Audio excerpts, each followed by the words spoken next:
right, folks, we got a loaded Monday for you as we will talk NHL playoffs, NBA playoffs. There may be a playmaker in the midst. There may be a... Quiet. I'm sorry. I'll just say it like this. I'd like to begin with the following statement. You're about to witness the strength of sports knowledge.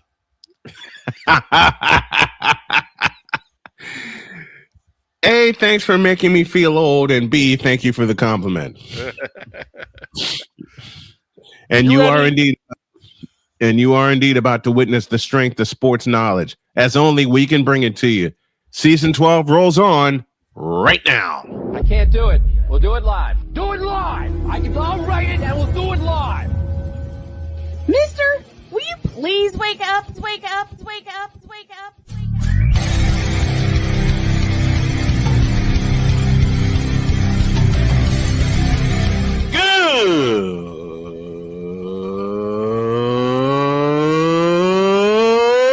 Good morning. Snowman here to all you Brock Purdy and San Francisco 49er haters. Shut up. I got to thank you, Shane. I mean, whatever happened to the games where breaking 100 points was, I don't know, unusual?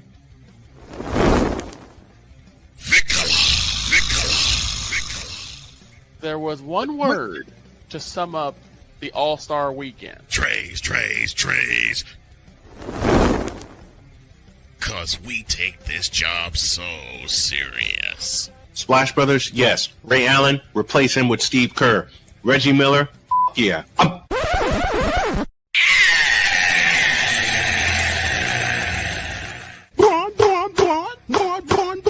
What in the all types of blue hell?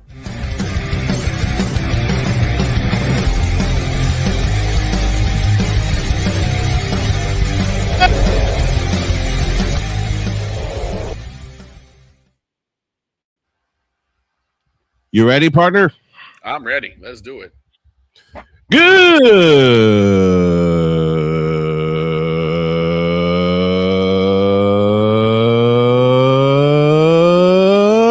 morning and welcome to the Manic Monday. Yes, I'm fighting the cold edition of Snowman in the morning. Glad to have y'all with us.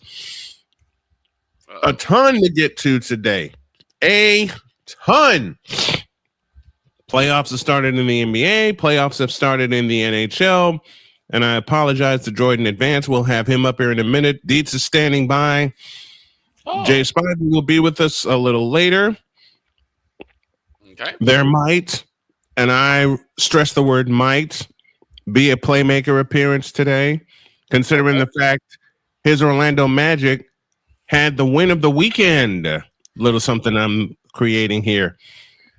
A little win of the weekend belongs to the Orlando Magic as they went into Detroit and spanked them by 11.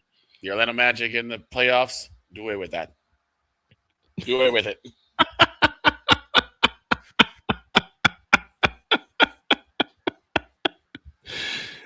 That may need to become a thing. Let's look in the Fanatics feedback zone very quickly. Zakia McCoy joins us. Zakia, where are you checking in from so we can shout you out properly? Napoleon Johnamite with us saying, how bad are the cuteness withdrawals today? Very bad. No comment. Very bad. No comment. And Napoleon borrows from you. If there was one word to sum up the A's pitching this weekend... Trays.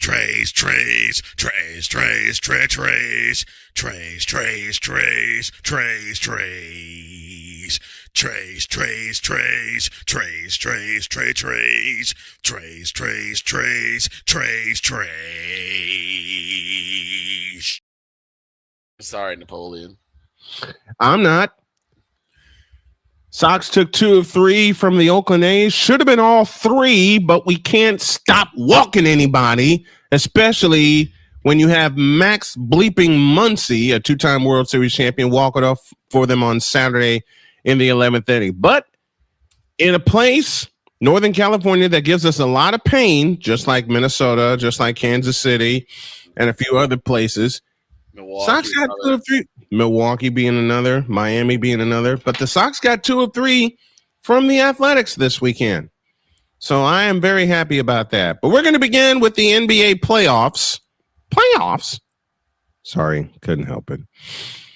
And to help us with that, there's a royal waiting for us. Who's a royal?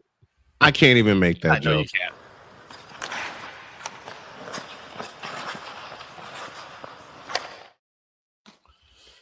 The winger, the sniper, everything but the goalie. It's DROIDD. Why are you? It looks like you're not in a good mood today, even though you're sporting all Royals today. No, this is not Royals. This is Habs. All right? This is Canadians. I'm talking about your jersey, you fool. I will say this. Okay, the jersey is the Royals. I would say this. DROIDD's Jack Caglione jersey. DROIDD's rant last week was legendary. Which one? Legendary. Which one? Which one was it? The what is the soccer Sporting team? KC. Sporting KC. I was like, and we're Sporting KC. So that's the thing now. Listen, I'll help out Napoleon. Listen. Napoleon, your pitching did this. They woke up this morning, got into the kitchen. Live demonstration, people. Grabbed a cup. Grabbed the milk. Oh, God. He's doing the whole thing. Poured themselves a nice glass of milk and put the cup in the fridge.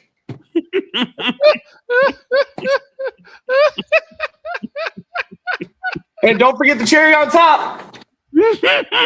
Put the milk in the cupboard. In the cupboard. That is what the Sacramento Athletics have done. I will say this: that is still more serviceable than. Never mind. I said we'd begin with the NBA playoffs, and I don't want to talk about it. We're gonna have to, but because here's the thing: an hour before game time, we were informed as Rockets fans that Kevin Durant was out, and then he came back. I'm sorry, what? And then it said right knee contusion, which I understand can happen. Oof. But now we're before game time? I don't know. That seems a bit suspicious to me. Right? To me, it seems like Kevin Durant is giving up on this Rockets team. You remember what he said about Jabari Smith? Mm-hmm. You want me to be totally honest, DROIDD? Kevin Durant's giving up. We've the seen Rockets that before. And honestly, I don't even want us to win the championship at this point. I don't want to give KD nothing. You walk into Houston, you leave with nothing. You lose. Good day, sir. Go ahead and take it, DROIDD. The floor is yours. Go ahead and take it. Listen, management messed up when we didn't sign a point guard because we don't have Fred VanVleet. You've been preaching that all year. So we don't have a shooter. Mm-hmm.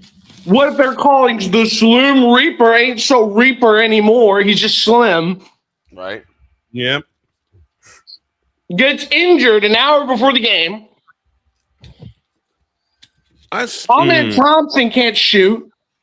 Reed Shepard, don't even get me started on you, sir.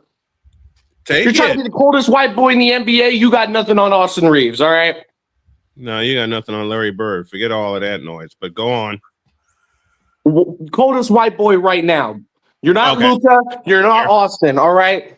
You're not Jokic. Definitely not Jokic. No. You know what? I got to step outside for this one. Hold on. He's had enough today. He's I got to done. step outside for this one. Okay. It is honestly ridiculous how many times I have preached the same three things. One. Point guard. Point guards. We need shooters. We need people who can actually shoot the ball and make it into the net. Mm-hmm. We also need a guy that has a post. Yep. Somebody who could just do a little ooh, boom. It's not that hard. And you can teach a power forward that in a day. And according to what I saw in game 1, unfortunately, it ain't Alfred Şengün. I love Şengün. All right, I love Şengün with that to the bottom of my heart. One of the best centers in the league right now. He's not the best, but he's one of. Mm-hmm. But you know what? I'm starting to agree with KD on Jabari Smith Jr. Because what in the world was that? It's called Welcome to the Playoffs. This is supposed to be the playoffs, not the play-in. You're not facing some 7th seed Warriors. You're not facing an 8th seed Hornets. True. You're facing the Lakers. Mm-hmm. Please don't get swept by the Lakers. Please. 17 chips. How many championships do we have? 2. And the last time we won a championship or even went to the final was when Hakeem Olajuwon was still here. 1995. Doing his business in Houston. 1995. Against, oddly enough. I hate to say this. I miss watching James Harden on the Rockets. I miss watching Russell Westbrook on the Rockets. Because at least when they got to Houston, they did something. KD, you are former OKC Thunder. 2 other former OKC Thunders went to Houston before you, and they still have done more than you have. Not gonna lie, I do kind of miss Russell No Westbrook argument. in OKC. I'm not gonna lie, I do miss Westbrook in OKC. Listen, COVID Russ was a demon, and you can't deny that. 2020 Russ with the whole weird jerseys where the names arched for some reason. Yeah. That was good Russ. Mm-hmm.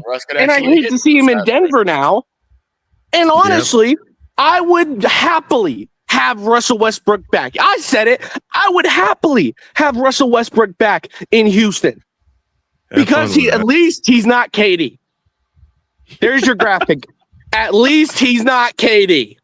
You know what? There's a few. You know what? There's a few I can make with that. But continue, sir. I'm loving this. I'm loving it. It is you. We went into this game as the favorite.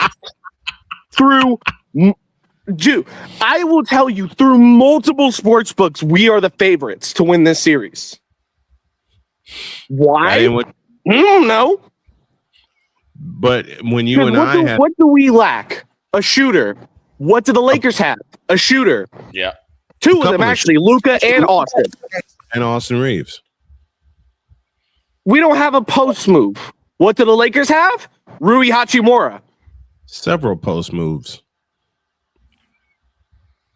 We don't have dunking. What do the Lakers have? A lot of dunk. We lack so much, and it's frustrating because I've been a fan of this team for so long. I've been a fan of this team since 2014. Do you know how I became a Rockets fan? Because of 2K14. When I faced off in James Harden in the NBA Finals in my career, I fell in love with the Rockets. That's how you fell in love with the Rockets. Yes, it was. NBA 2K14, one of the last best 2Ks to ever be created, next to 2K16, was the reason I fell in love with the Rockets. I'll admit, I stopped at the 2K12. I can't offer an opinion. I can't offer an opinion because I've never played it. But go on. And look at this. Look at this, Houston. You see what this is called? A beautiful day. Don't you ruin it tonight. All right?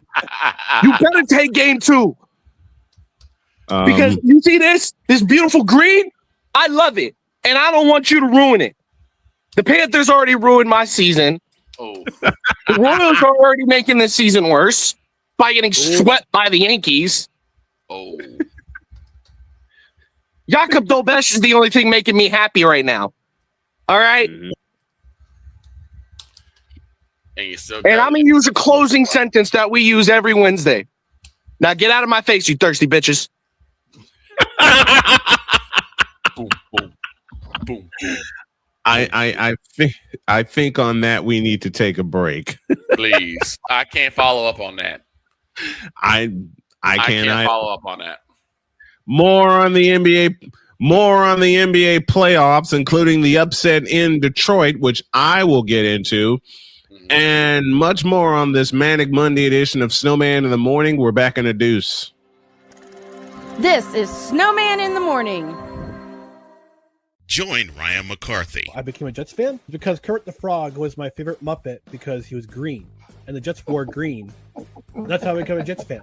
And Dustin Henry. ESPN is cashing all in on let's pay a few personalities and we'll just kind of fill in the gaps. As they walk you through all of the world of sports from their perspective. The Albany Empire, it's a literal circus. No credentials required. Where, Ryan, say the tag. Where you don't need a press pass to talk sports. Every Monday at 8 p.m. Eastern, 7 p.m. Central.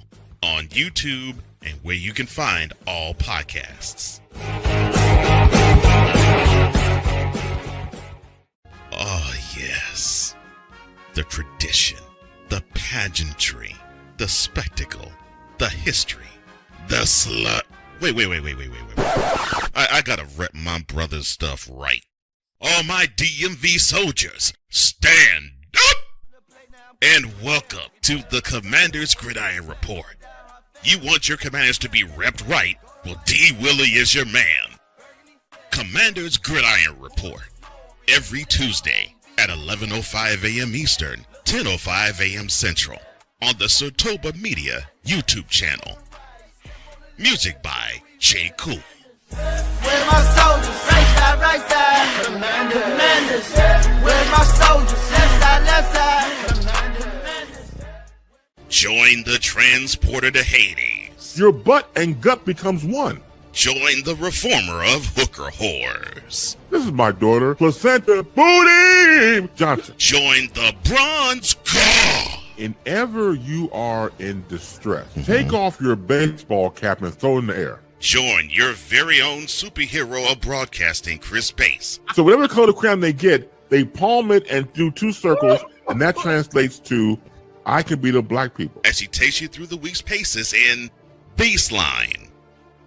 Live every Saturday at 8 a.m. Eastern, 7 a.m. Central, Pacific Time Zone people, just stay asleep when this is on live and just catch the recording. Oh, I'm sorry.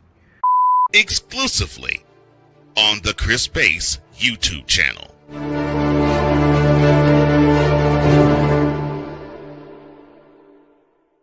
Cause we take this job so serious.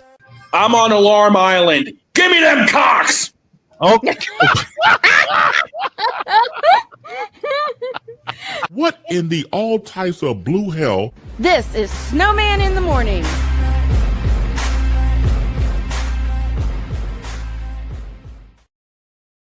And no dog, you will never let us down. 19 after the hour. We'll bring Droid back up in a moment, but let's go to the Fanatics feedback zone. As mentioned, Napoleon and Zakia McCoy broke the seal. I know, Napoleon. I realized it when I went to break talking about the wrong Max Muncy. I just saw Max Muncy and my brain went upside down. You saw Speaking of Max Crosby. Yes, absolutely. Ryan McCarthy is with us, and he says to Droid, come join us on the misery couch. And of course, the cute Empress herself is with us today. The cute Empress of cute Empresses. And when she greets us, and sometimes you just want to hear her say, "Now get out of my face, you thirsty cheers." Well, she's gonna throw a couch at me. No, she's gonna throw a couch at me with what I got in mind. Especially when she says Chapel Bill now, which of course is Playmaker's line. McCarthy says, I thought this was Snowman in the morning. Right now it's Droid in the daytime. Well, when he got started talking about his Rockets, I gave him the floor. He was gonna let loose. Genevieve says, I listened to all of that while inputting invoices, and she hasn't stopped laughing yet. Nope. Oh, listen, I know I'm going to get a couch thrown at me when I do this, but I have a message for you, Genevieve, and it sounds like this. Boat goes vintage, Genevieve-oso. I'm going to get yelled at. Yes, you are. The upset, as we're inside the NBA playoffs, right. We got NHL playoffs to talk about. What happened in Detroit? I have no idea. I'll tell you, Paolo Banchero happened in Detroit. Paolo Banchero spit that dog. I mean, I've heard all the doubts about, the Magic all year long. And a lot of it came, I will admit, a lot of it came from me. Then he went into Detroit and dropped 23 points. Orlando led that game from minute one, and they won game. They snatched game one from the top seed in the East. 112-101 was the final score in that one. Paolo Banchero did everything. Very even score. Well, also, you got to credit Franz Wagner, too. He did a lot that game. It may not appear on the stat sheet, but he definitely did a lot that game. Actually, it does show on the stat sheet. 7 it does. Floor, one of 2 from 3, 4 or 5 from the free throw line, all in all 32 minutes and 19 points. He's doing the wrong thing. The whole team. 35 points in the first quarter for Orlando, and they offset 39 from Cade Cunningham. It was Cade Cunningham.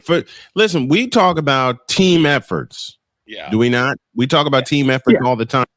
Last night in Detroit, it was Cade Cunningham and no one else. Right. It's Cade. I think the problem was, you needed Jalen Duren to step up. He's that big man. He's supposed to play the big man. He's supposed to be the guy that stops Franz Wagner. But no, did he stop Franz Wagner? Not a chance. How many points did Duren get? Looking at that right now as we do a little live research. He finished. Thank you, Lewis Black Jr. Hey, you curse. Right. Listen, this reads this Pistons box score, and I never thought I would make this comparison again. And Victor, you've heard me make it several times. This box score reads like an old Bulls box score from the 80s. Right. And I'm not going to mention names. I'm just going to go down the list of the starters here. 17, 9, 8, 39. And we all know who got 39. And 8. You. Never mind. People got 8. People got so 8. You're telling me it's exactly what I thought was going to happen. Because the thing is, Detroit, when it comes to the playoffs, they choke. Yep. And you know what makes it so bad for Detroit? Like the Raiders. They choke. I'm sorry, Napoleon. I'm not. They're like, and I'm sorry. I know Deb's gonna hit. Listen, I know Deb's gonna hit me for this, but they're like the Philadelphia Eagles this past year. Philadelphia Phillies this year. You know what? The Philadelphia Phillies are done. We'll talk more about that in the second hour. But I bring up this comparison to an old Bulls box score when they faced the Detroit Pistons. You'd see something like 11, 7, 8, 7, and 46. And we all know who got 46 in that game. Right. This is how this box score reads. This is how this box score reads. Every game on Sunday was decided by double digits. And I got a friend, if y'all do not follow Football Nation on YouTube, I suggest you do, because he tells the truth with everything that's going on, like we do here. Every game, yes. Fool that came out of Memphis, Brian? Who are we talking about? On the Magic, there's this one fool that got traded to Orlando from Memphis. I forget his name. Desmond Bain. Desmond Bain. So if I'm looking at just from the box score, it looks like it's Cunningham, then it's Ben Simmons, and Ben Simmons. Ben Simmons. Yep. Cunningham was the only one starting for the Detroit Pistons. Ben Simmons. Right. It's like, I just make that comparison to that box score I read in 1989. At least in that one, it produced a win. This one, and I need to get this up here. Deeds is having trouble with his browser again. We don't know what's going on. I've had the same kind of trouble. We'll try to get him up here. But with that kind of box score and that kind of lack of balance, but see, here's a comparison. Before my other say, every starter for the Orlando Magic was in double figures. Boncaro had 23, Franz Wagner 19, Wendell Carter Jr., former Bull, had 17, Desmond Bain had 17, and Jalen Suggs had 16. But they only played 4 off the bench.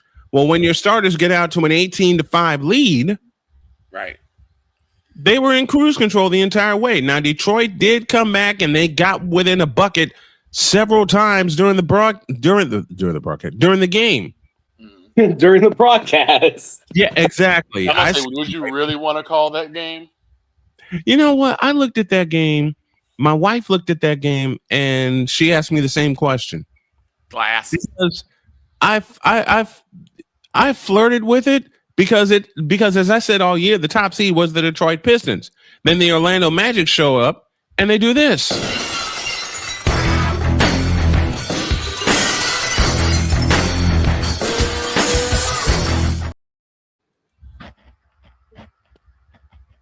Can't do it. Glad I walked away when I did. Can't do it. Glad I walked away when I did. And the Detroit Pistons, once upon a time, couldn't be beat at home. Now everybody beats them at home well, let me refresh my sentence. The Detroit Pistons, once upon a time, couldn't be beat at home in the playoffs, whether it be in the Silverdome or the Palace of Auburn Hills. Now they can't win at home at all. No. Even with being the top seed. No. Game two Tuesday night. What started that Sunday was an old rivalry that ain't such a rivalry anymore. Oh my God. Once upon a time, one of my favorite playoff rivalries was the Philadelphia 76ers and the Boston Celtics. Why all the star power? Some tells me dog is drunk after celebrating. Now you have Jason Tatum, Jaylen Brown, and no one else. And I mean no one else on the floor that could compete with them, because the Boston Celtics hung 123 points on the 76ers yesterday. And again, let's just listen. You got Oubre Jr. with 10, George with 17. Yep. We know what Max is going to do. We know Max is going to do. You know what? I don't know if I have it up here. I'll work on getting it up here. It got to a point after the first quarter. Usually you get this reaction from me at the end of the first half, or at least midway through the third quarter. I had it and I lost it. And Victor, you moved things around in my truck again. No, I'm kidding. I found it. It got to a point yesterday in Boston where I walked away and said, "We do not care."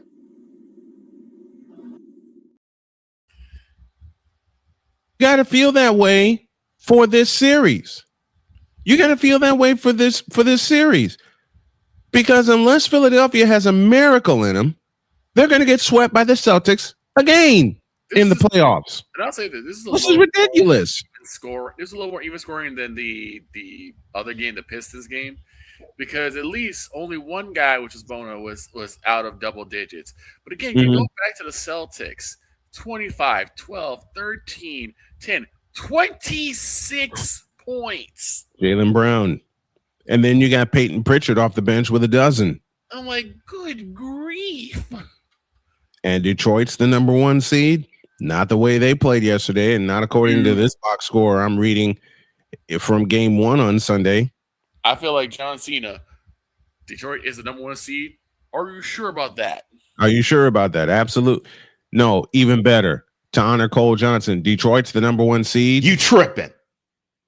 That's a lie. That's a lie. Thank you. I went another way, but Detroit, the number 1 seed. That's a lie. And us not having cuteness withdrawals. That's a lie. Yes, indeed. I had to slip that one in. But 51 points from Jason Tatum and Jaylen Brown. Philadelphia scored 46 in the first half as a team. Mm-hmm. That's crazy. I'm sorry, but there's no chance for Philadelphia to win a single freaking game in this series. None. I don't know what's going on defensively, but they didn't have it this past game at all. There was no defense to be had in that game. None whatsoever. And the supposed savior is not playing. So what they gonna do now? Listen, this Celtics Sixers series is over. Period. I'm saying, look, if I'm premature in saying it, so be it. But after what I saw yesterday, and I only watched 5 minutes. I'll say it is only the first game. Listen, let me say this in a way that Dietz would say it. And Dietz, I hope you're proud of me for doing it this way. Sixers taking the floor against the Celtics, throws to Jesus Christ. Oh, Jesus Christ. Even better. Sixers compete with the Celtics in this series. Who told this lie? Right. And then you got what Oklahoma City did to Phoenix. I don't want to even discuss that game. No, don't. And then you have what my pick to win the NBA World Championship did to the Portland Trail Blazers last night. And I'm talking about the San Antonio Spurs. The Spurs look like the Spurs. 111 to 98. They too led from minute one. Another high scoring game that I'm pretty sure Snowman's not going to want to hear about, which is Raptors falling to, of all teams, I don't want to hear it. Cleveland. The Cleveland Cadavers. I'm looking at Sunday's games. Victor Wembanyama for the Spurs, 35 points. And we're the Cleveland Cavs. We're the Cleveland. I'll say it better. Give me this camera. Give me this camera. And we're the Cleveland Cadavers. I will say this. I will forever say Cleveland Cadavers because someone said it to me a long time ago. I know it's the Trailblazers. I know it's Portland, but if this game is any indication, Wemby is coming to his own real fast. Honestly, I do like the Trailblazers. I think they're really good competition for the Spurs. No, they're not. They're going to get swept. I'm going to say, well, even if they get swept, it's still... Listen, that's coming from somebody who literally says the NBA, quote unquote. True. But I'm just saying, I got a lot to say about the NBA. Yeah, listen, Wemby, I will say this again, and I will use this story. Wemby made a liar out of me. 3 years ago, when I went to see him play the Spurs play the Indiana Pacers, and a shout out to one of my dearest friends, and Bill Schoenig, who was the voice of the Spurs at the time. He has since retired. I wanted to see what the hype was about Victor Wembanyama. Right. Boy, did I see it that night and then some. Because I kidded around about Victor Wembanyama a lot. My only knock that was on Victor Wembanyama at the time is that he needed more strength, because I know what the Spurs do. They love to punch you in the mouth inside. Right, he was a little too skinny. Then I saw this kid. And everything changed. Then I saw this kid. And all that prevalent thought went out the door like any home run that happened this past week. That went out the door like Munetaka Murakami's grand slam in Oakland on Friday night. Oh. Which was killed. More on that later. Quote. But I still got some musings about the Sox. You and me both. Go. That'll be the second hour. That'll be the second hour. You know what? Dear Toronto, I love you, but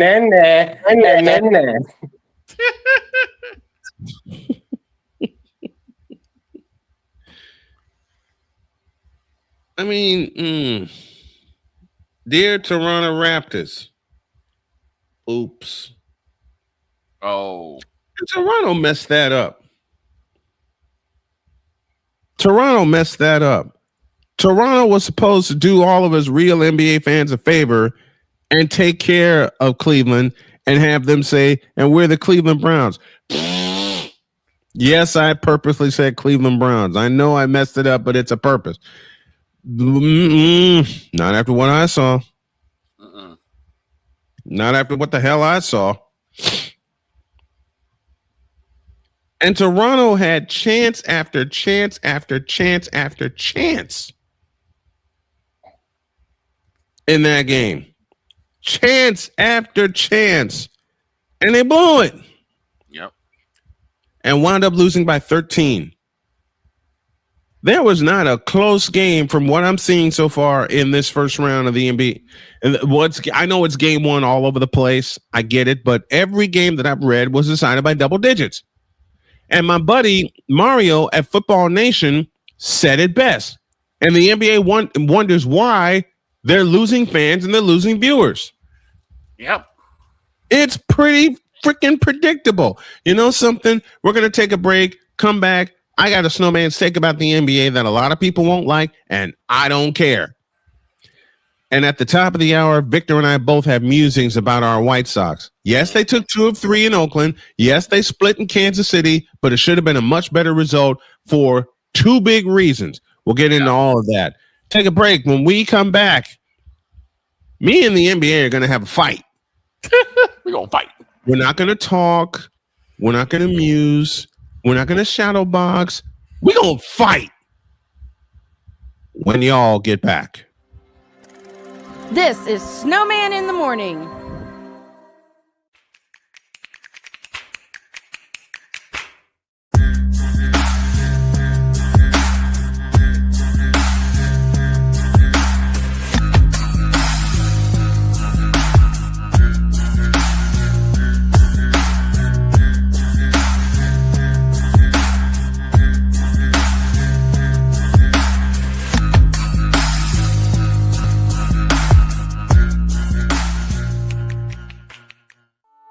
I'm Jenny Garth, and as a mother of 3, I know kids worry about a lot of things. Getting enough food to eat shouldn't be one of them. But here in America, that is a real worry for 1 in 5 children. Even though we are one of the most food-rich countries in the world, 15 million children don't know where their next meal is coming from. This is unacceptable, and something the Feeding America nationwide network of food banks is working to solve. Instead of accepting that our country lets billions of pounds of surplus food go to waste every year, Feeding America has made it their mission to help families in need by rescuing this food.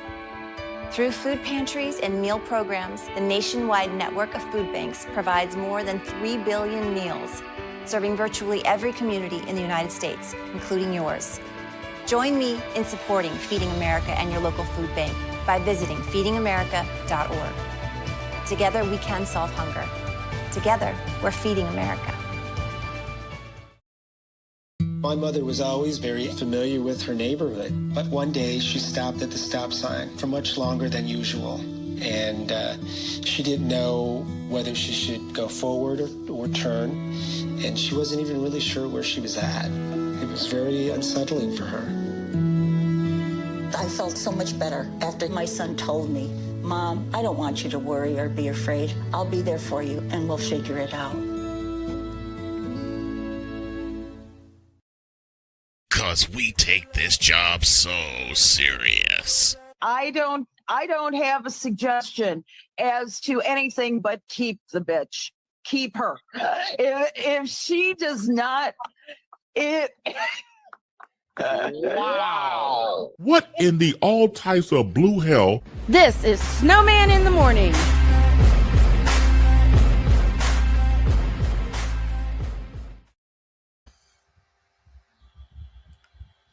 That was the birth of Mike Drop Moran.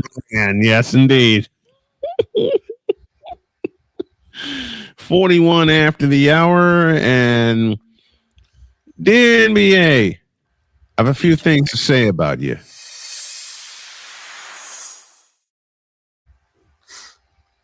Give me this camera. I had so many people ask me this past weekend why I haven't done an NBA game since January when I did the Bucks and the Bulls. Right. It's pretty simple. The product right now sucks. Yeah. The product drives people away. The product drives old farts like me far, far away. Here's the problem. The NBA wanted to drive old farts like you away. Yes, they did. Thinking that they were going to be able to supplement that with newer fans. That has not happened. That will not happen. This, and DROIDD, this is nothing against you. This is nothing against you. In fact, you are excluded from my next sentence. That includes the 2K fans. Let me change that word. That includes the 2K community. Well, here's the problem. Most of the 2K fans, because I'm not into like the PvP aspect, but just the people who I used to talk to, they made like their own teams, and they would get like old school guys like again Moses Malone and Pistol Pete Maravich, and had the same team with Michael Jordan and Kobe and Right. KD and all that. So Right. it's not all bad. Here's my problem with the NBA currently. It's soft. I'm sorry. Would you use that word again, please? I could have swore you said something I've been saying for 20 years, and that the NBA is soft. It's SAWFT soft. You want to know how? Back in the day in the 90s, there was a little thing called hand checking. Let me also bring up this point. There's an F word that's been lacking in the NBA recently. Oh God! How dare you cuss on my show with the word fundamentals? He's gonna say it. KD lacks fundamentals. Reed Shepard lacks. No, I'm kidding. You ain't wrong. I ain't going back there. So there is no lie with that statement. None. Please continue, because I'll go into some random music on that, and I don't want to right now. Now, give me this camera again. Take it. Every game in the NBA playoffs so far, all game ones have been decided by double digits. And I piggyback off of my friend Mario at Football Nation. I would love for y'all to check that channel out. And the NBA wonders why the fans are leaving. And the NBA wonders why the fans are getting the hell out and staying out. And the NBA wonders why fans are tuning out. Part of that problem is the lack of regional networks. And Victor and I talked about this last week. Lack of availability. The lack of availability, either in person or via broadcast, is astounding. Because even when the Bulls were in their heyday, guess what it took? It took a team being built to be champions. The crazy thing is, Or out of all the games in the first round of the playoffs, all of them have had at least one team get 100 points. Mm-hmm. One been past 120. I'm going to give the NBA a little bit of nugget of knowledge. Just because someone goes over 100 points does not mean it's exciting basketball. Boston Celtics, Philadelphia 76ers, anyone? 123-91. Just because someone scores 100 points does not mean, oh my God, it's the greatest game ever. No. I mean, you can always say, you can always say, well, we expected that result with Philadelphia and Boston. Yeah. It's so very true, given the fact that Philadelphia has cratered and Boston has risen. I totally get that. I totally understand that. But look at the totality of the game, just all the game ones this weekend. What's the common denominator? Every one of those was decided by double digits. Yep. Every single one was decided by double digits. It's not fun anymore. It's not fun to watch anymore. We watch our highlights and we make our judgments because we were brought up on a fundamental era. Yes, I'm cussing again. Yep. I will say this. I tell this story all the time. Back in the day when the Bulls were really running wild, and actually even after that, it was an event. It was an event. My dad, my brother, and myself, because mom cooked for most of the week, we said, let us handle it. First game of the season, like clockwork. My brother and I are peeling potatoes. My dad's getting chicken ready. We had fried chicken mashed potatoes from scratch every first game of the season. Because that was our spectacle. That was like our occasion. A special occasion. There's no special occasion for the NBA anymore. Was it Christmas? When opening night becomes earlier and earlier and earlier in October, when you're competing with the NFL, when you're competing with college football, when you're competing with playoff baseball. And you're also dealing with the beginnings of college basketball, too. And you're dealing with the beginnings of college basketball. There's a problem there. There's here I go cussing again, a fundamental problem. And again, to go back to the point that Victor and I brought up last week, lack of regional networks, lack of, what's the word I'm looking for? Availability. Right. The lack of availability, because if you knew that the Bulls were in the playoffs in the 80s and the 90s, where were the first two rounds? They were on Sports Channel. Sports Channel.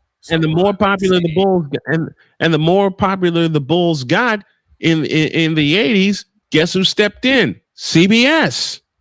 Some were actually on WGN a couple of times. Mm-hmm. Once they got to like semis and finals, NBC took over.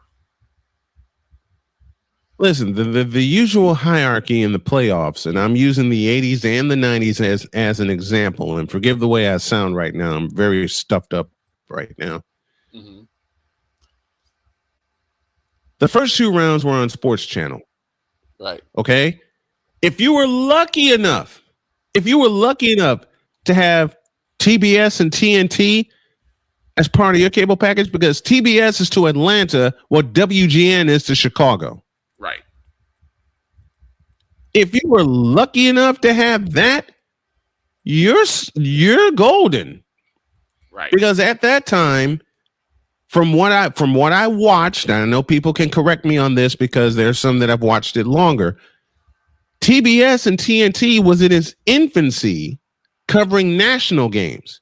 Anyone familiar with TBS knows they're based out of where? Atlanta. So what's the team they covered the most? The Atlanta Hawks.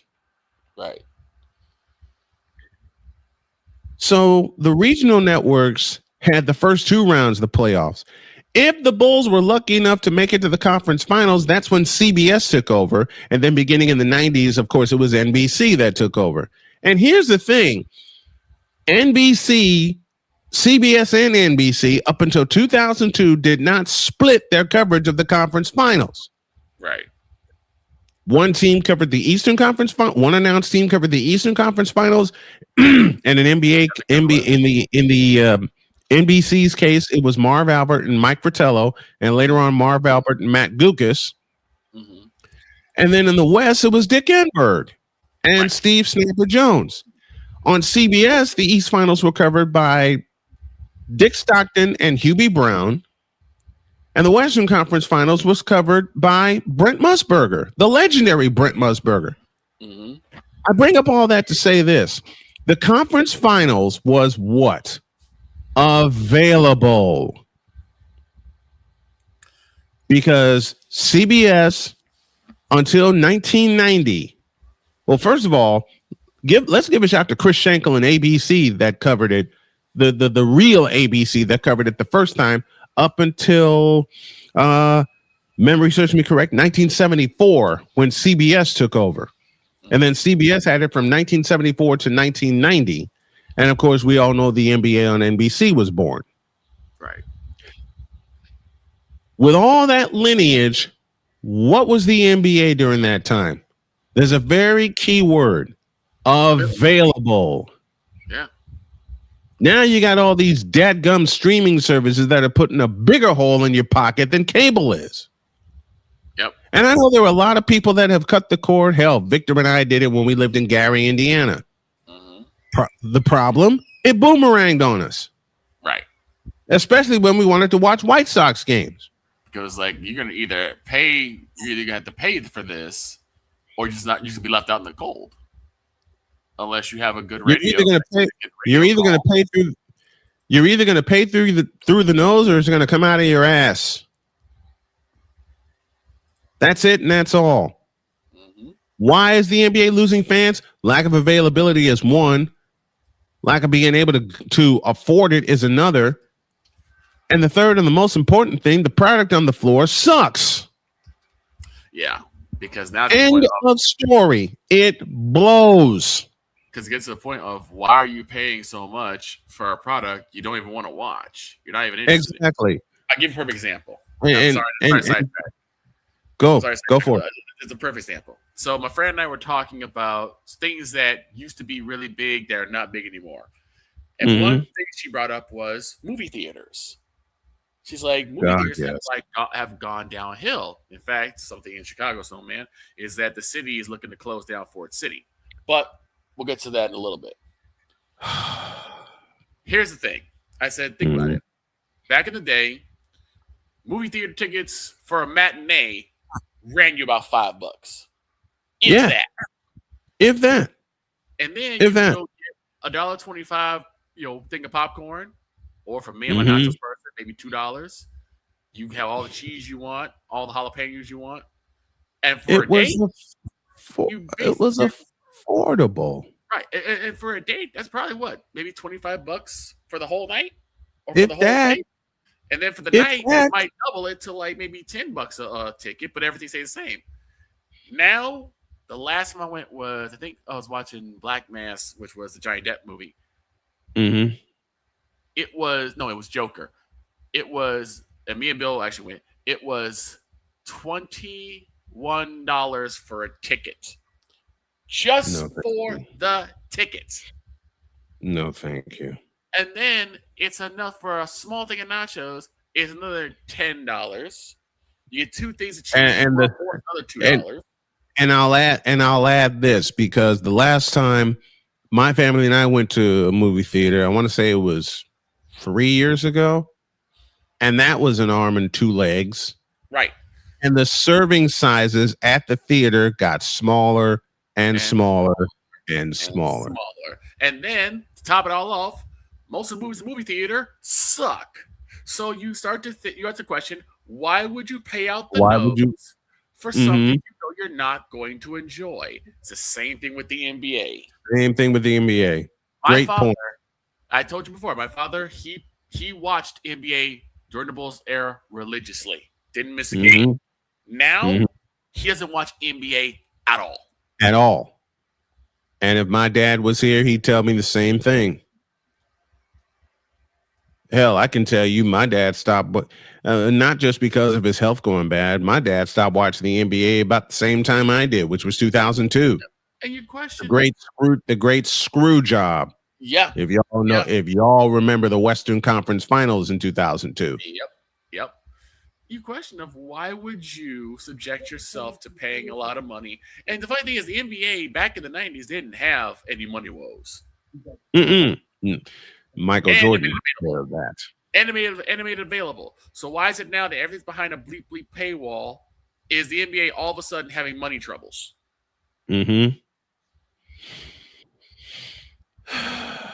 So it's gonna cost you either way. So you know how I paid it back? Pulling my fandom. Because the NBA today will never be the same as it was when I was growing up, which was fun to watch, fundamentally sound, and available. I mean, hell, y'all already know my favorite announced team of all time, Jim Durham and Johnny Kerr. Yep. They made it fun. I mean, Neil Funk is cheaper Neil Funk and Stacey King did. Look, and we met Stacey King. Yes. And he's as much of a clown off the air as he is on it. But that's who he is, and that's what drew you to Neil Funk and Stacey King. And we love it. Yes. That's what drew you to Jim Durham and Johnny Kerr, because Johnny Kerr was a nut. And don't you find it a little bit interesting, a little bit funny, that after Derrick Rose ends up, leaving Chicago, is when all of a sudden the Bulls games are no longer available? Yep. Today's NBA is a garbage fire full of dumpster pelicans. Yep. Burning dumpster pelicans. I will combine what Ryan McCarthy just said to what our brother Sensei Drew said best. Mm-hmm. The NBA today is a garbage fire full of dumpster pelicans, period. And it will and until Adam Silver gets off his ass and introduces fundamentals, hand checking, and actually fines teams for not playing defense, the NBA will always and forever be a garbage fire full of dumpster pelicans.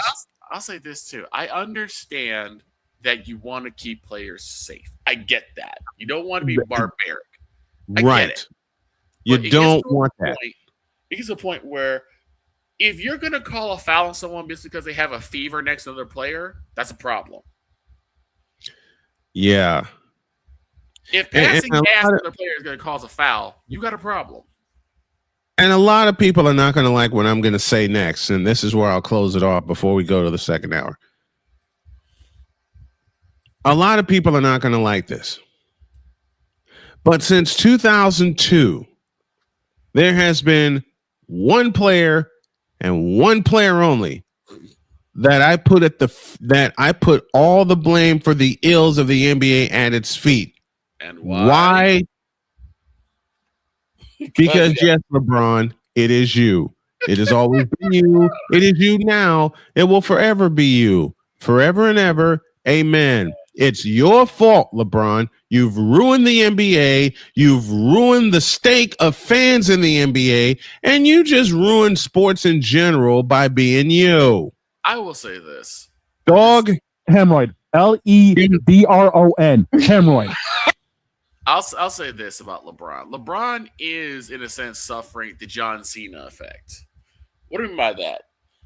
When John Cena became the main focus of the WWE, the product had went down. Now, it may not all be his fault, but because he's the poster child, he got the brunt of the blame. While I'm throwing the blame at him, and to make Victor laugh and Jen laugh while she's at work at the same time, this happened. This moment of Bron's sexual stupidity is brought to you by Hooked on Bron. Noted.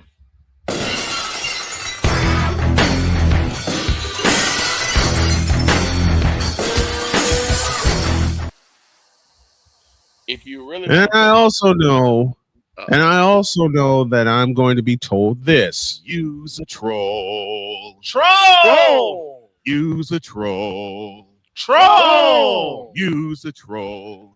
I said that. Use a troll. Call me a troll, all you.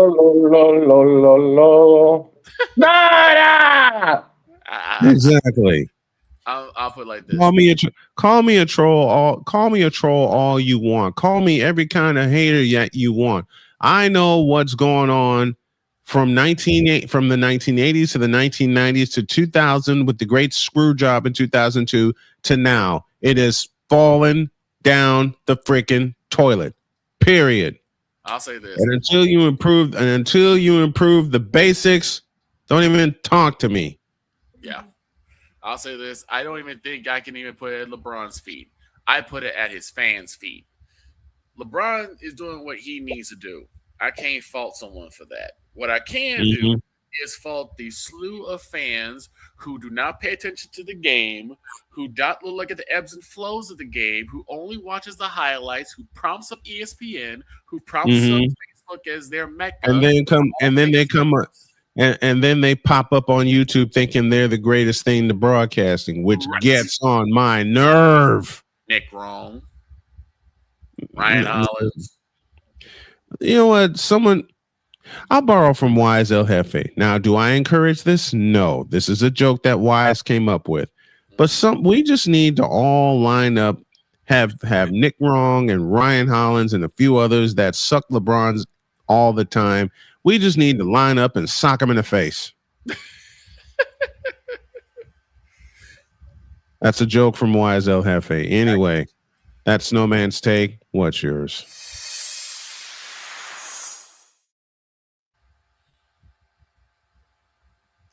Coming up after the break, dear Shane Lake, your Bruins suck. He's not watching the Bruins. He's watching the Celtics. He don't care about the Bruins right now. That's a lie. Hour 2 in a moment. This is Snowman in the Morning.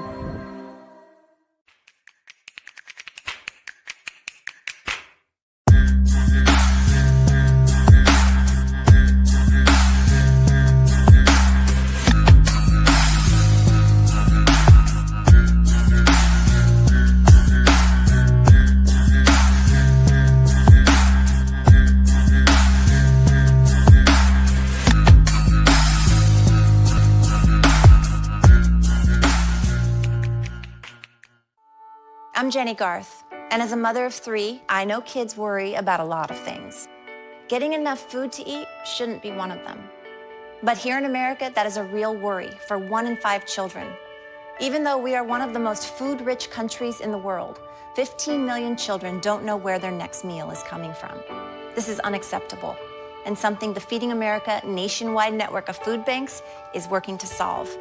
Instead of accepting that our country lets billions of pounds of surplus food go to waste every year, Feeding America has made it their mission to help families in need by rescuing this food.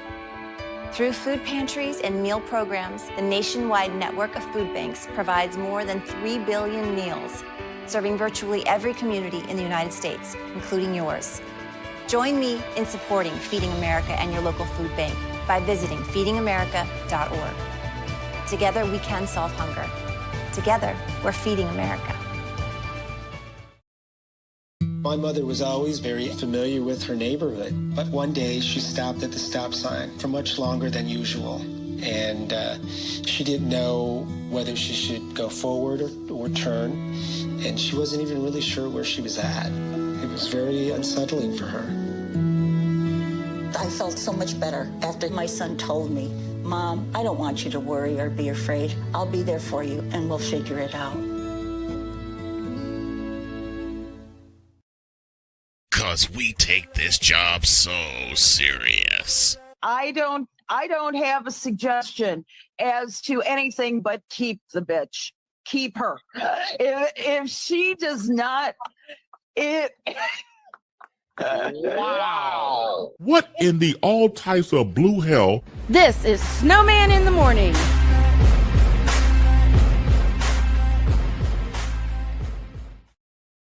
How do you break down a whole group of guys in one sentence? That. Keep the bee. Thank you, Allie. And she said that with a bone straight face. Then she saw us all cracking up. Yep. She said that with a straight face. 11:04, and we owe you an ID. This is Snowman in the Morning. You're listening to WJKS-DB, your Hoosier Sports Home and Indiana Sports Hub play-by-play voice. You're listening to WHDR-DB, your radio home and voice of the Carolinas. You're listening to WBWS-DB, your new Chicago Sports Hub radio voice. It's the Worldwide Sports Radio Network. You're listening to WQVZ, 1700 AM Mission Radio. And Father O'Shaughnessy need to go to hell. That's what. Here, bronsexuals. Well, that game sucked.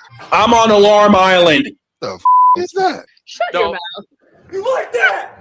I like that. You fool! We need to see it. Now get out of my face, you thirsty bitches. The utter blasphemy.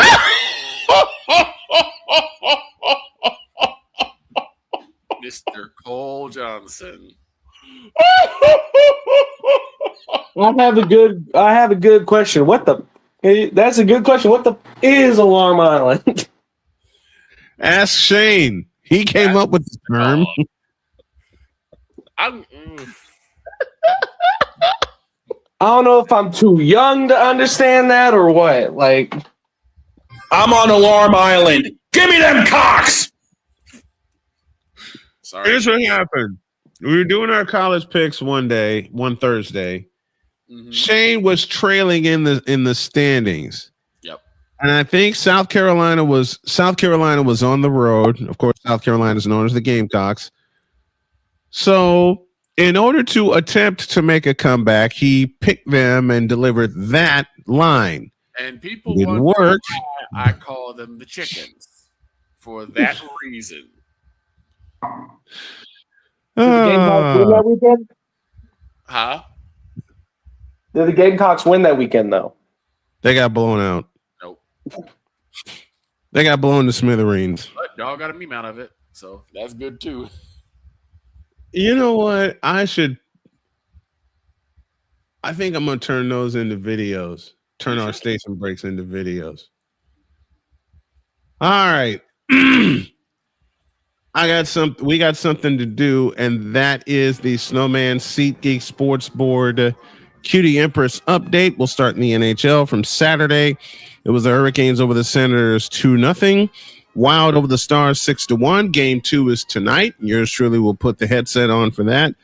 And the Flyers beat the Penguins. Wait, excuse me, you're going to call what game? I'll tell you in a minute. Yesterday, it was the Golden Knights doubling up the Mammoth 4-2. Avalanche over the Kings 2-1. In overtime, DROIDD's Habs defeated the Lightning 4-3, and that was Not on the my Habs. I'm going to give a big shout out to Rahil the Thrill, one of the senior writers for an NHL website. That's Rahil's Habs, not my Habs. That's your Habs today because you have the hat. And it was the Sabres. What hat? I don't know what you're talking about. I'm not wearing nothing. You were this morning, and I have evidence. And to finish off the Sunday night, it was the Sabres over the Bruins in comeback fashion. They scored 4 unanswered goals before the Bruins put one in net. Final was 4-3. Tonight, the Ducks and the Oilers, Flyers and Penguins play game 2. Ducks and Oilers is game 1. Senators and Hurricanes, with the Hurricanes leading game 1-0 in that series. And, of course, the Wild and the Stars. That's 9:30 Eastern time. So old Snowman's going to be up a little bit late tonight. But I'm making sure that I get all the rest and research done that I can. The NBA playoffs began this past Saturday. It was the Nuggets over the T-Wolves, 116-105. Cavaliers over the Raptors, 126-113. It was the Knicks over the Hawks, 113-102. And the Lakers getting past DROIDD's Rockets, 107-98. And I need to make a correction. That was the only game that was not decided in double digits. Yesterday, it was all blowouts, and you wonder why the NBA is falling down the toilet. Celtics over the Sixers, 123-91. Spurs over the Blazers, 111-98. The Thunder blow out Phoenix, 119-84. And the Magic with the upset of the weekend, they beat the Detroit Pistons, 112-101. NBA playoffs tonight. Timberwolves and Nuggets play game 2 at 10:30.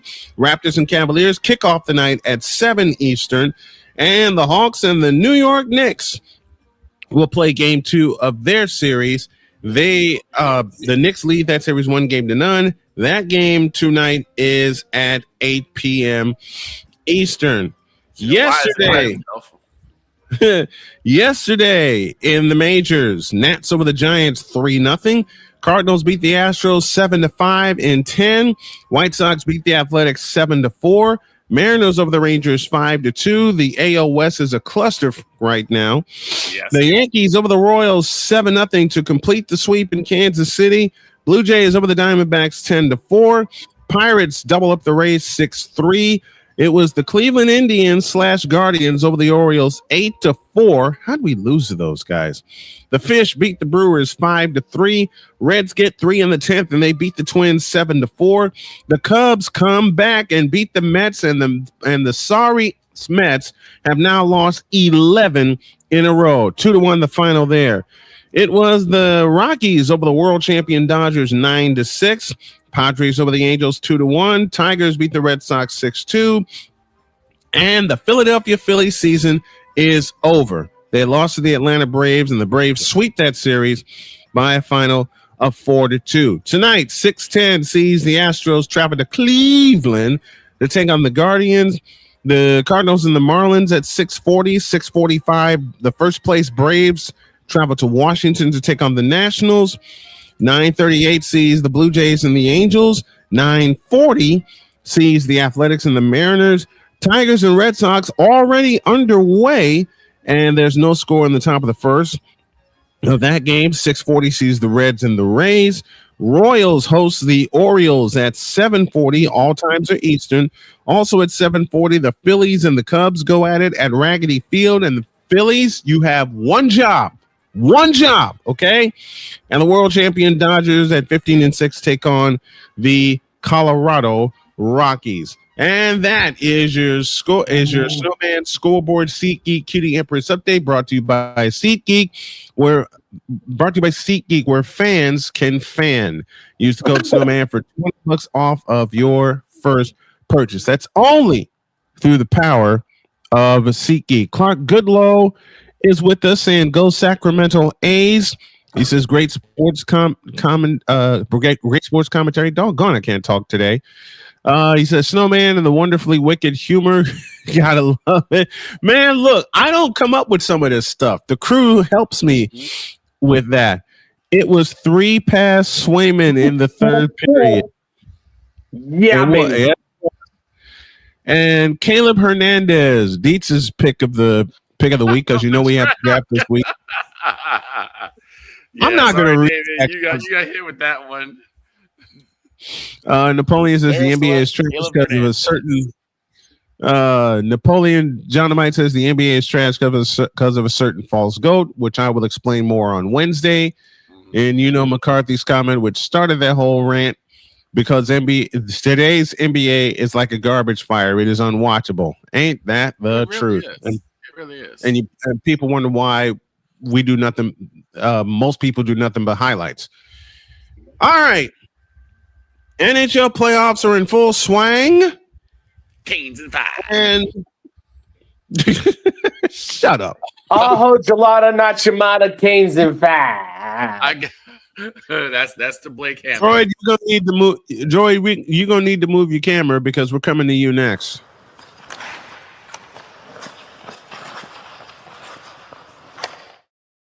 Man, can a man just play MLB The Show for once?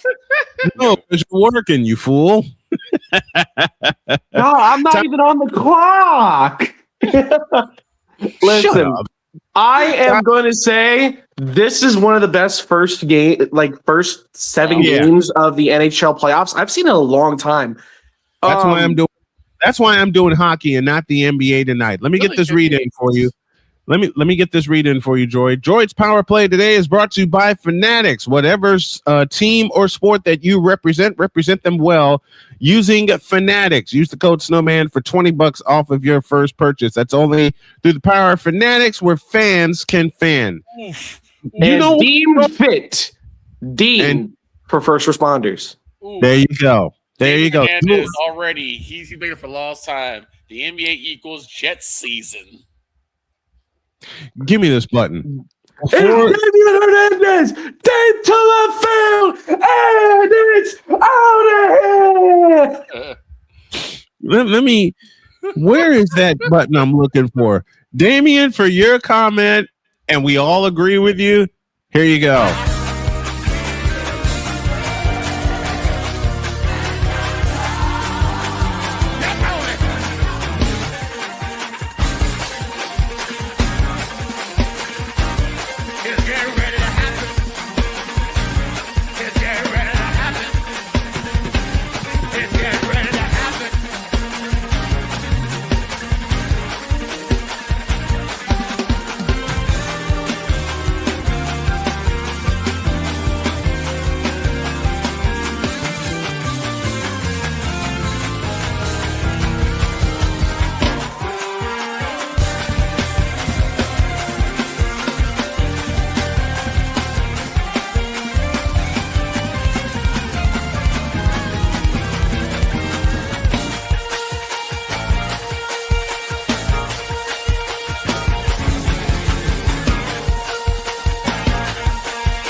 Yes, indeed.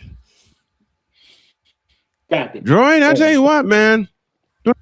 The first games of these playoffs in the NHL, awesome. Absolutely awesome. I mean, it's the combination of goaltending in this playoffs. It's the goaltending. Yep. I mean, I can probably, let's see, if I have the ball knowledge I say I do with hockey, I think I should be able to name every starter.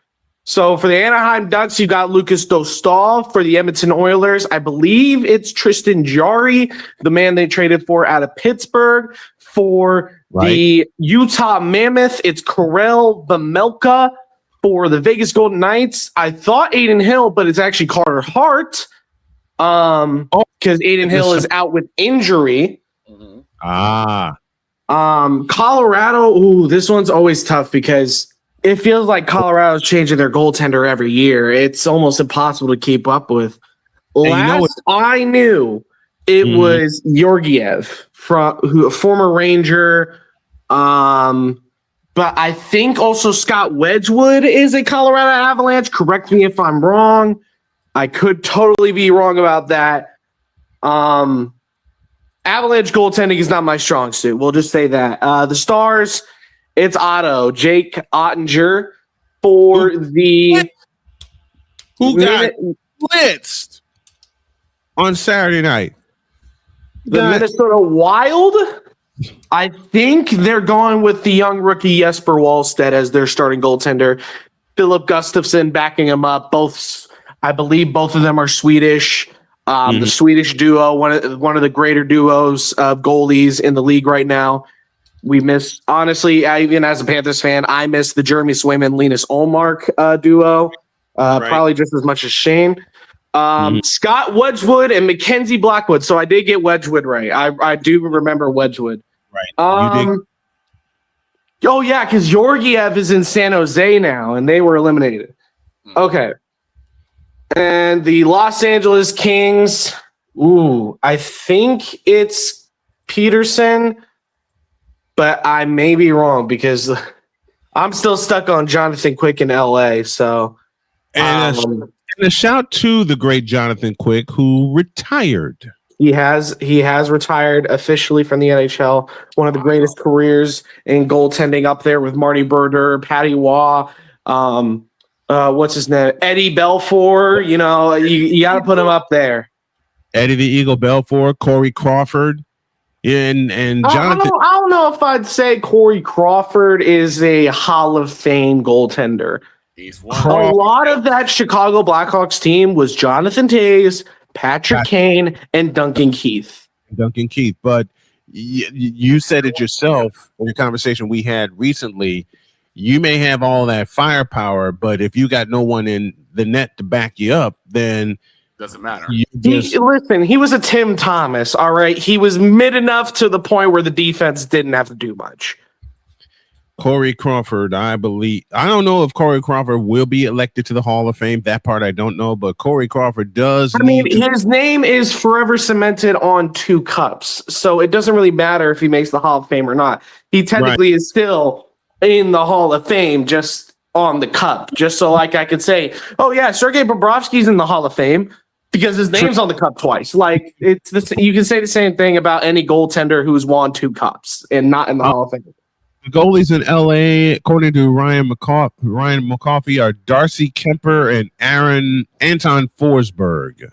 Ooh, that's probably why. I haven't heard Darcy Kemper's name since he left Washington, so he's very under the radar goaltender, and I didn't really remember him, which is very bad because I remember if I remember Darcy Kemper's career, he was in Arizona for the longest time, and then he left to Washington, and then now he's in LA. I need a favor from you, Droid. What's that? What is the best website where I can grab starters? Because I got starters. Daily Faceoff is where I get all my starting lineups, but also keep an eye on Twitter. If the Panthers ever make the playoffs again, Jameson Olive is one of the best resources. Anybody who writes articles for the respective teams. So when you're going through articles on team websites, check the names, see if they've done lineup updates or starters in the past. Right. I personally, like an hour before the game, I check the app called Real, REAL, and they give me the starters, the expected starters, confirmed starters, etc. Okay. Because the game, you asked me a question, I will answer it. The game I'm going to put my ears to tonight is Wild and Stars, and that's at 9. Jesper Wallstedt versus Jay Gottinger. That's going to be a great matchup. Jay Gottinger's looking a bit shaky. The Minnesota Wild with Quinn Hughes and Kirill Kaprizov and Joel Eriksson Ek are looking absolutely amazing. It's my series to watch in the West next to Ducks Oilers. But other than that, it's the best series. That is why I'm putting the headset on for that particular game and that particular part again. And then for the East, well, Carolina right now is Frederik Andersen and Brandon Bussey. And then in Ottawa, you got Linus Ullmark, and that's pretty much it. Any other name you say will not be as good as Linus Ullmark. So for Buffalo, it is Ukko-Pekka Luukkonen, Alex Lyon, and Colton Ellis. Alex Lyon was out with injury, so currently backing up UPL is Colton Ellis. For the Bruins, it's Jeremy Swayman and Jonas Korpisalo. It's going to be Swayman all series long. Even if the Bruins get eliminated, it's going to be you're not going to see any Korpisalo time. Yeah, it's going to be Swayman for that entire series. And then for the entirety, the rest of it, we'll say, the Lightning, Vasilevsky, we know that. I think Johansson or Johansson, some weird Jonah type name. He used to play for the Panthers, and he's terrible. So just hope Andrei Vasilevsky doesn't get injured. Tampa fans, or else you're done. You're done.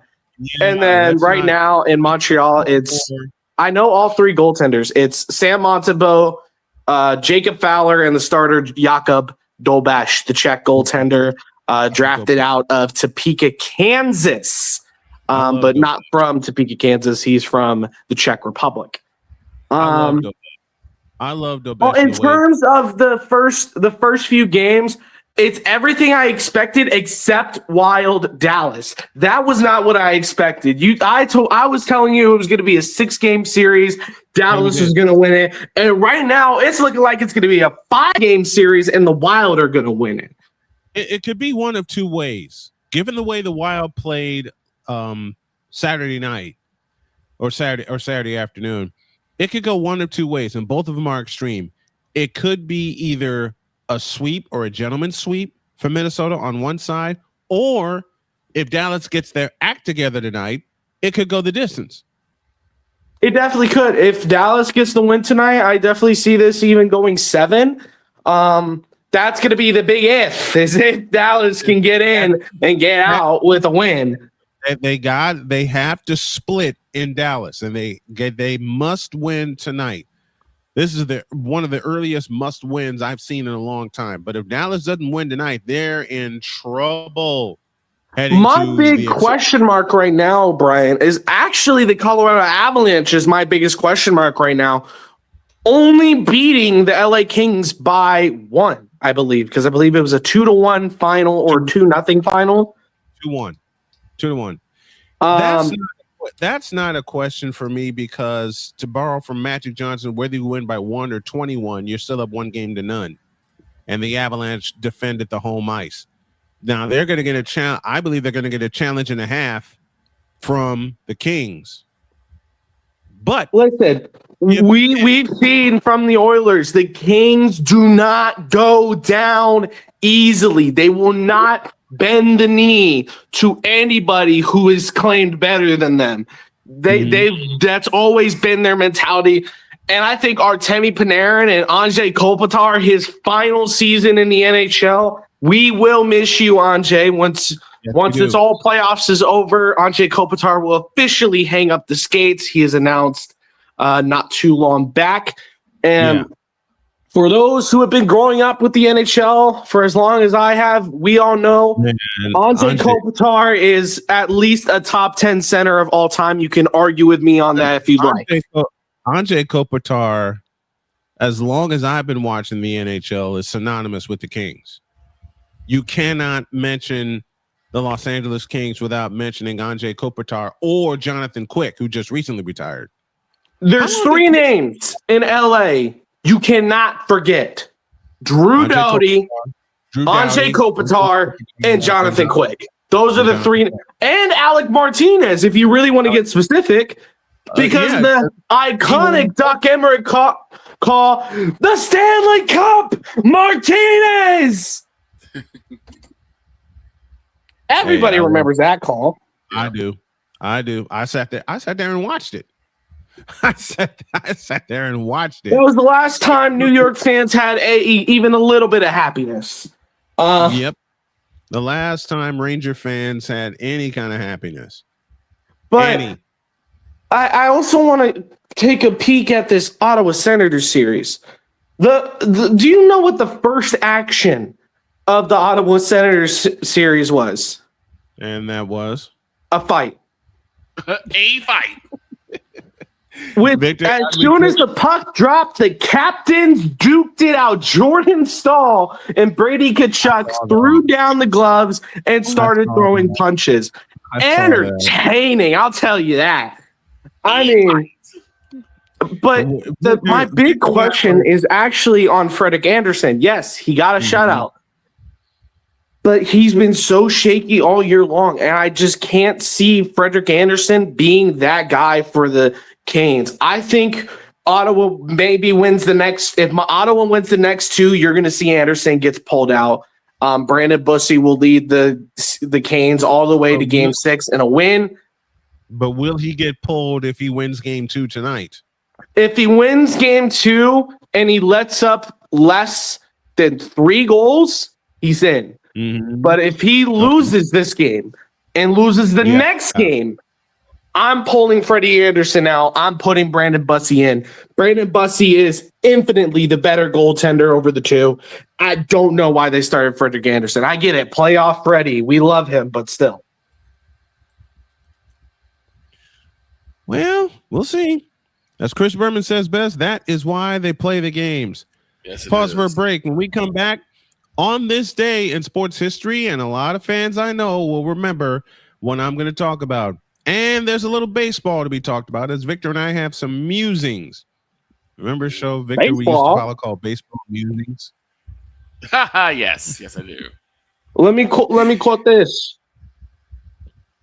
Black men talking baseball? Shut up. You better believe we do. And because guess what, mother truckers? You thought I was going to say it.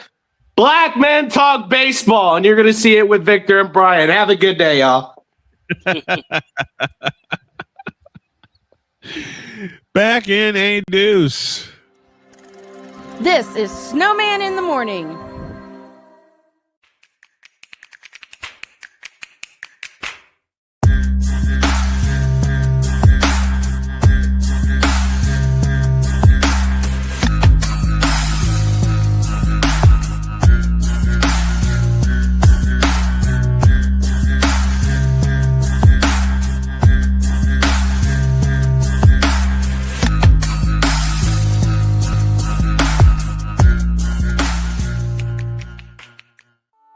I'm Jenny Garth, and as a mother of 3, I know kids worry about a lot of things. Getting enough food to eat shouldn't be one of them. But here in America, that is a real worry for 1 in 5 children. Even though we are one of the most food-rich countries in the world, 15 million children don't know where their next meal is coming from. This is unacceptable, and something the Feeding America nationwide network of food banks is working to solve. Instead of accepting that our country lets billions of pounds of surplus food go to waste every year, Feeding America has made it their mission to help families in need by rescuing this food. Through food pantries and meal programs, the nationwide network of food banks provides more than 3 billion meals, serving virtually every community in the United States, including yours. Join me in supporting Feeding America and your local food bank by visiting feedingamerica.org. Together, we can solve hunger. Together, we're feeding America. My mother was always very familiar with her neighborhood, but one day she stopped at the stop sign for much longer than usual. And she didn't know whether she should go forward or turn, and she wasn't even really sure where she was at. It was very unsettling for her. I felt so much better after my son told me, Mom, I don't want you to worry or be afraid. I'll be there for you, and we'll figure it out. 'Cause we take this job so serious. I don't have a suggestion as to anything but keep the bitch. Keep her. If she does not, wow. What in the all types of blue hell? This is Snowman in the Morning.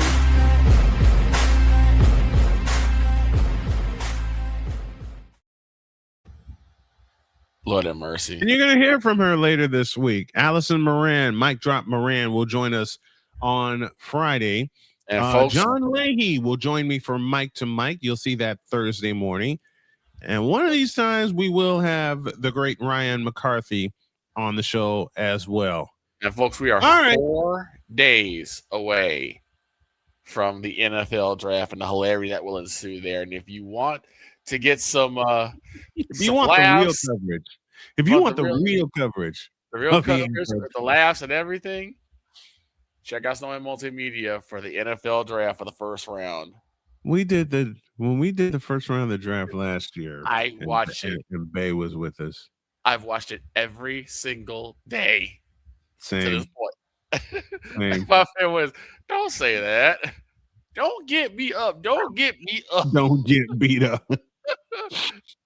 And then he would mute him, and then he muted himself and cuss. And cussed. Exactly. Oh my gosh. 33 after the hour. And oh hell. This is a combination effort, folks. If I can find the darn thing. Which unfortunately I can't. But I'll do it. I don't have it. Okay. Because you know why? I don't have your element up here because I'm giving it a refresh. Okay. But I can do this. Black man don't talk baseball. Bitch, are you for real? Who told this lie? Man, Victor and I have been talking baseball together since we've been friends. Yep. Now, I got a question from my beloved Chicago White Sox. And I'm going to need a button here. Hang tight. Uh-oh. And while I am pressing that button, we got everything. Oh, wait a minute. You know what? There's an update that I didn't do. Oh. And it comes out of San Francisco. And it goes like this. Okay. 12th Pro Bowler Trent Williams put. Oh, Trent Williams is saying put. Okay. Wouldn't expect him to go anywhere.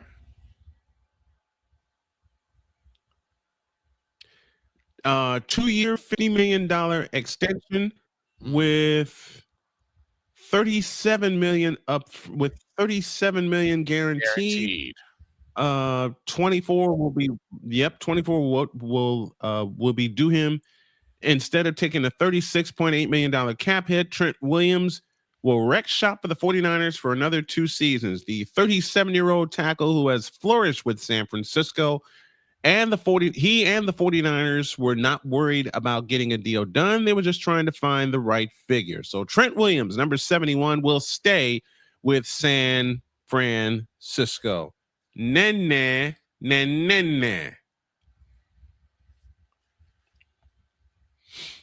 Who was that aimed at?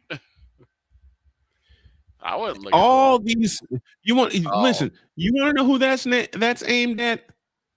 It's aimed at all these punks To all And yes, I said it correctly. I said it the way. To all you Brock Purdy and San Francisco 49er haters, shut up! Shut up! I tell you a funny story. When I did the Bears 49ers game, Damien, bless his heart, was hanging out with us that night. Okay. And he threw all kinds of stuff at me to try to get me off my game. And that night, it normally doesn't work, but that was the second game last year. I said, nope, I'm not doing it. Then the game got started with a pick six, and I said, I better put the headset on. So I did. Mm-hmm. San Francisco won by the skin of their ass. Yes, they did. And Damien, bless his heart, said, you know what? They actually showed me something. And I started laughing. And I know Damien meant it, and Damien and I go back and forth all the time, but I love the brother as a friend, okay? Love him dearly. And the next day, I sign off.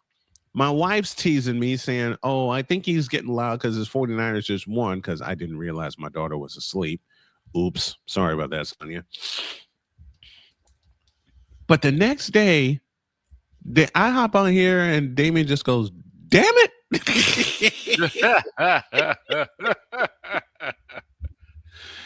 All right, Victor has some musings, and so do I, about our White Sox, even though they did win the series in Oakland. But we have some questions for you, Chicago. Ladies and gentlemen, the random musings of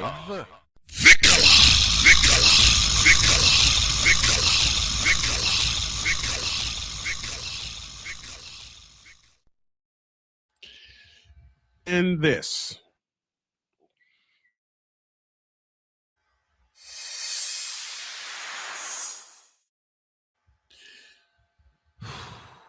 Dear Chicago White Sox, you took 2 games from the Athletics. That's great. That's great. You split with the Kansas City Royals. That is also good. But do me a favor. Please stop relying on the long ball. Thank you. The majority of your wins have come off to you guys going yard and leaving the block. Now, that is fine in the interim, but you have got to come back to what got you to the dance. And y'all haven't been to the dance since 2005. Actually, 2021 when they won the division. Oh, they won a division. Okay. Well, I meant the World Series. Oh, the World Series. Yeah, that's 2005. Listen, I'll take it from here. You know what White Sox organization that you need so very badly, and that deficit is staring you in the face and you don't know it? What's the word I'm looking for? Pitching! Yeah. Because I hate to say this about my team, but let's call a spade a spade. You need pitching, and right now, even though the kids are young, and I understand that, you ain't got it. You need a veteran arm. Somewhere you need a veteran arm, an established veteran arm, someone who can show poise. Because the last couple of games I have seen, someone who can throw some innings, doggone it. It's not someone who can throw 6 innings. Here's Go ahead. As a pitcher, that's my take. As a pitcher, you're gonna get rocked. The best pitchers, the great pitchers, are the ones that know they're gonna get rocked and can still keep throwing strikes, can still keep the game close. What I have seen in the past couple games is that when the Sox pitchers get rocked for a home run, they start shaking. It messes them up. It messes them up. And it pains me to see it. Yeah. It pains me to see it.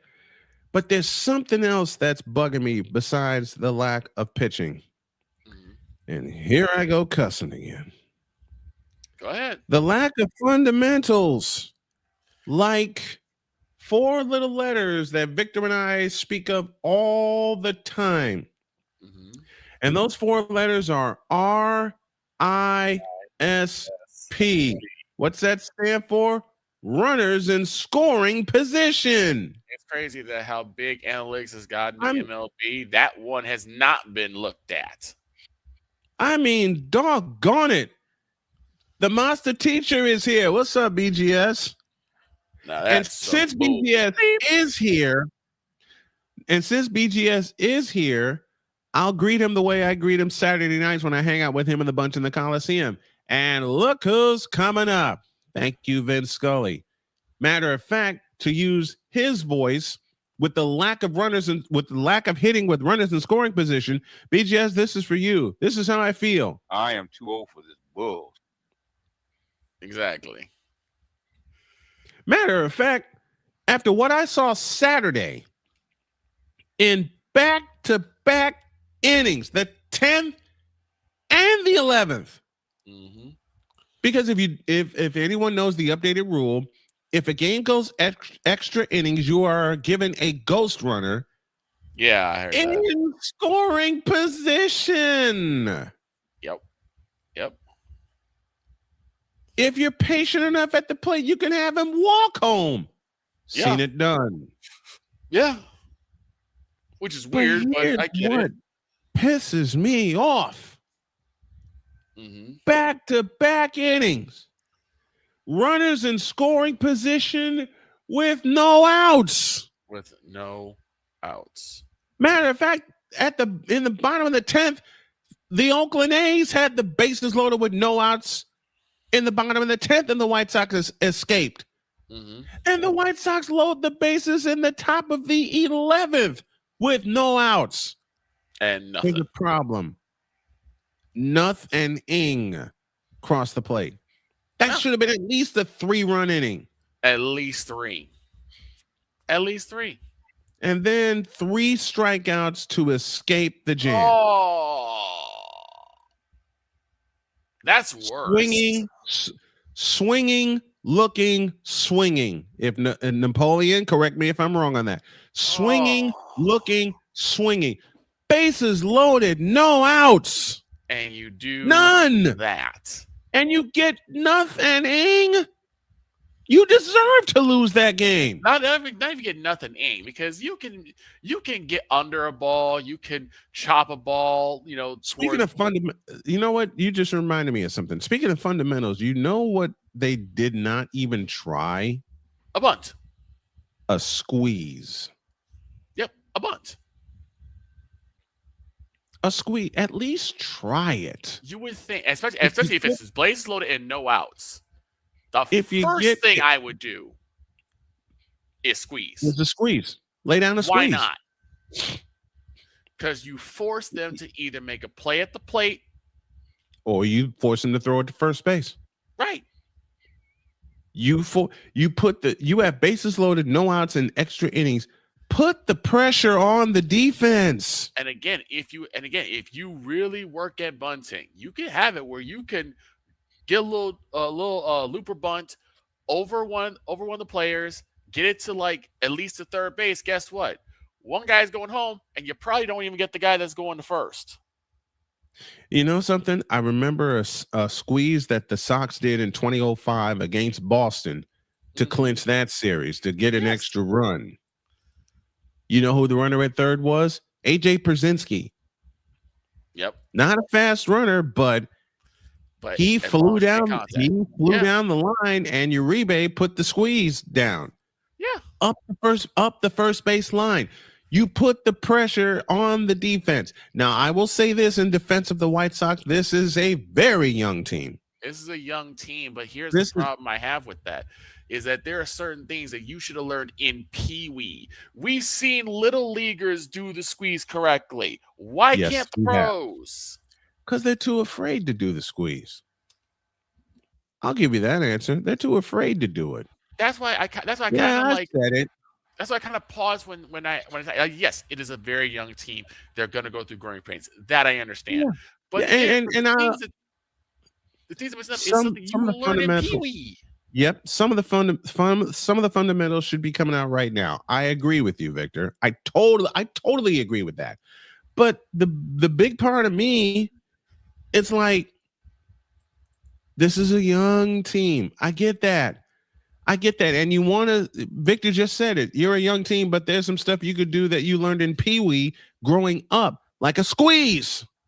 A squeeze. I mean, dadgummit, get some run down.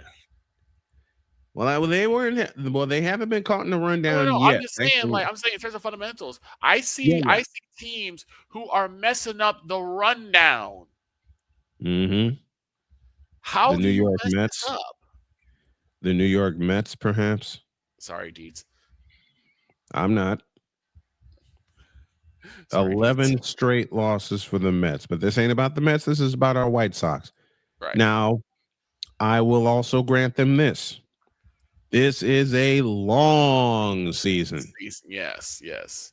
And they are, I want to say 2 to 3 games ahead of last year's pace. And I'll say this also. I don't think the Sox started off that well in 2005.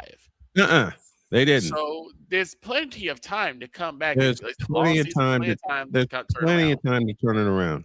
Yeah, I'm just like there's so plenty of time to turn. There's plenty of time to turn it around. Just chip away at it. Right. Okay? The division, and I know I'm thinking far too ahead, but I don't care.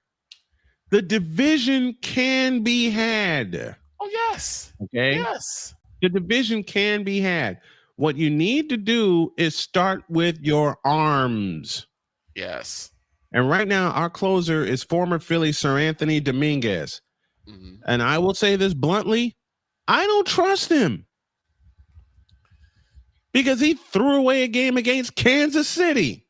Right. Well, you're not going to be perfect, but my thing is that you guys, the offense feeds the pitcher. The offense feeds the pitching. If you are a pitcher and your team goes 1, 2, 3, 1, 2, 3, 1, 2, 3, they're not looking to go out for that next inning.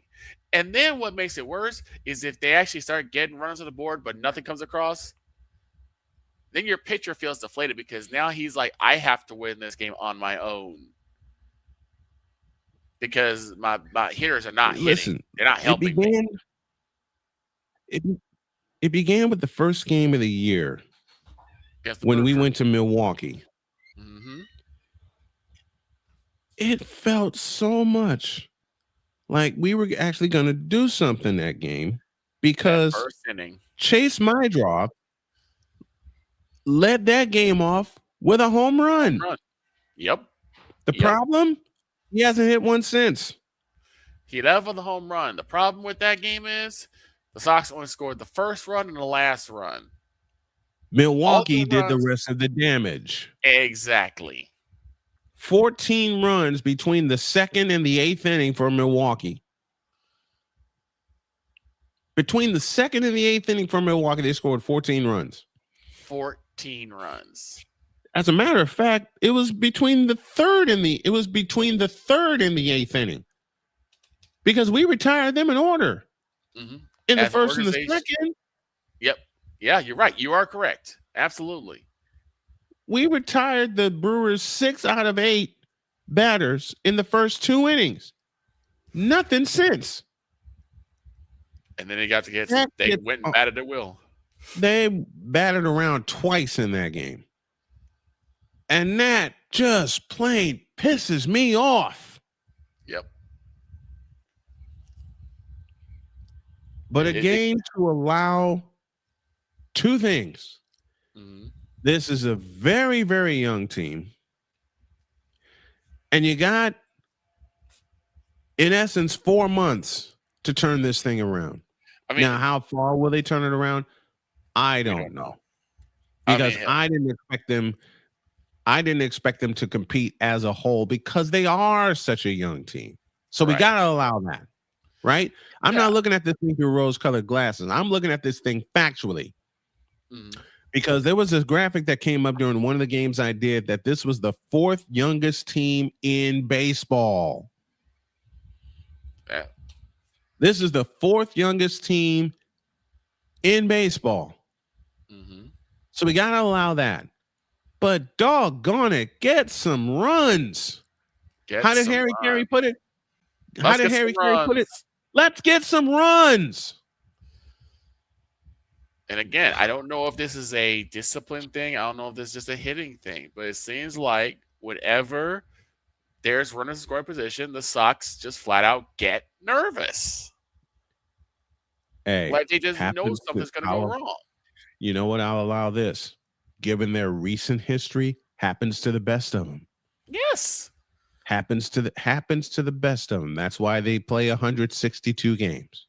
Exactly. I'll give them that. Easy. I'll give them that. That's why they play 100. That's why I play the 162 games. It's just frustrating to see that those two constants, lack of pitching and lack of run production. Yes, manufacturing runs. Say that again, please. Manufacturing runs. Manufacturing runs. D said it a couple weeks ago while I was in the office. What is the one key thing for anyone who's coming at the bat? Get them on, get them over, get them in. It's that simple. Yesterday and Friday, we saw flashes of that. And I love Murakami already, okay? Yeah. Yeah, he's going to be someone to watch. He's going to be someone He's going to be the anchor of that offense. So now you've got that. Now the White Sox have got that anchor, Frank Thomas. Hello. What position is he?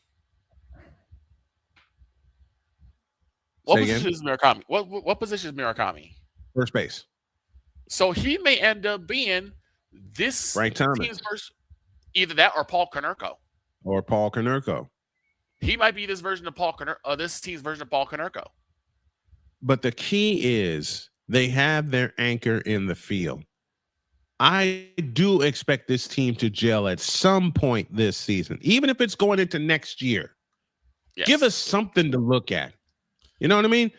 Give us something to look forward to. Right. All right? Give us something to believe in. Give us something to look forward to, because I believe in this team. They're young, they're hungry, they play hard. It's just the fundamentals have to catch up with them. Yeah. And next time we talk to Mr. Spivey, I want to ask him that too. And you see that with every young team. The fundamentals as a team, and I'll put that in there. The fundamentals as a team have to catch up with them. Victor, your final thoughts. And I would look directly at the coaching staff, from the manager to the hitting coach to the pitching coach. All you guys need to start taking some accountability in this play. These past couple games, you guys say, okay, I like the fact these guys can hit for power, but they need to start hitting for contact. I'm going to start doing some more squeeze drills, some more bunt drills. I'm going to start seeing these guys start pitching for the outside corner. The days of Jose Contreras. The days of Freddie Garcia. Days of John Garland. And Mark Burley. I got a name for you. The days of Jack McDowell. I mean, heck, go back to the days of Chris Sale at this point. I'll go further back. The days of Lamar Hoyt, Floyd Bannister. If I remember that foursome that they had, I'll remember it later. But for now, ladies and gentlemen, these are the random musings of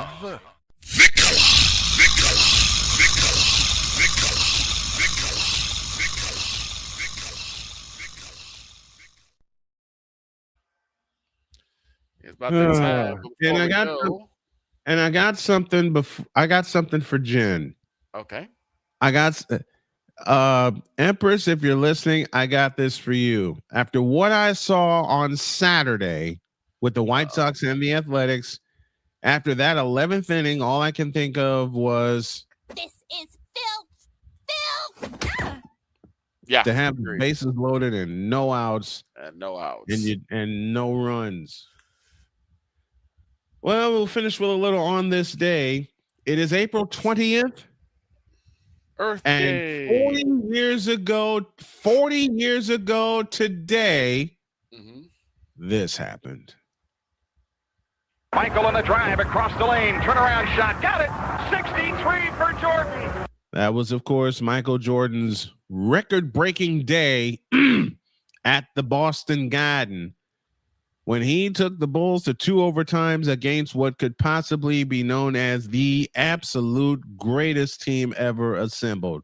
Of course, the Bulls lost that game in double overtime, 135-131. That clip you just heard was courtesy of WMAQ and the late, great Jim Durham. And again, that had nothing to do with Yo Kang. No, it had everything to do with the King. With the King. Take that, bronzexuals. And I might have one tomorrow. Oh, dear. I don't want to, but something's been sticking.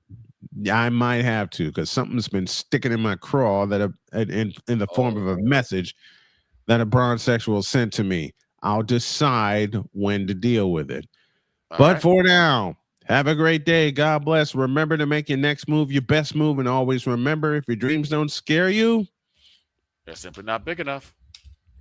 Dream big, do bigger. We hope y'all are too. Wild and Stars tonight, 8:30 is your pregame, 9:30 for the puck drop. So long, everybody.